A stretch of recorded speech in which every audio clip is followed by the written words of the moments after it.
আজ রান্না করব কাশ্মীরি আলুর দম। প্রথমে আলু নুন দিয়ে সেদ্ধ করে নিয়েছি, তারপর আদা জিরে চাল মগরা আর কাজু বাদাম বেটে আগে থেকেই রেখে দিয়েছি।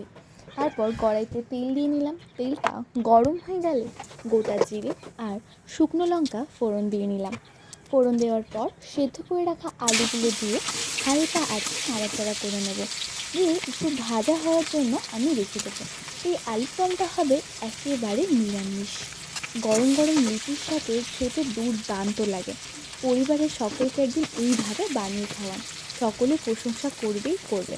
তারপর আমি স্বাদ মতো নুন আর পরিমাণ মতো হলুদ দিয়ে নিয়ে আরেকবার নাড়াচাড়া করে 2 মিনিটের জন্য রেখে দেবো। তারপর আমি তাতে বেটে রাখা আদা জিরে আর সস আর লঙ্কার গুঁড়ো দিয়ে ভালো করে আলুটাকে কষিয়ে নিচ্ছি।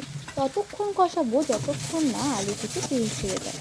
যত ভালো কষাবেন তরকারির স্বাদ তত ভালো হয়। একটু জল দিয়ে কষিয়ে নিতে পারে।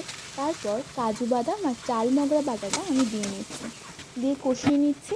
তারপর সেই বাটি ধোয়া জলটা আর একটু দিয়ে কষিয়ে নেওয়ার পর একটু পরিমাণ মতো জল দিয়ে দেবেন। আমি এখানে তরকারিটা মাখামাখাই করছি। তারপর নাড়াচাড়া করে নিয়ে গরম মশলা দিয়ে তরকারি একটু নামিয়ে নেবেন। দেখবেন দুর্দান্ত খেতে বন্ধুরা, আমাদের গরম গরম নিরামিষ কাশ্মীরি আলুর দম রেডি।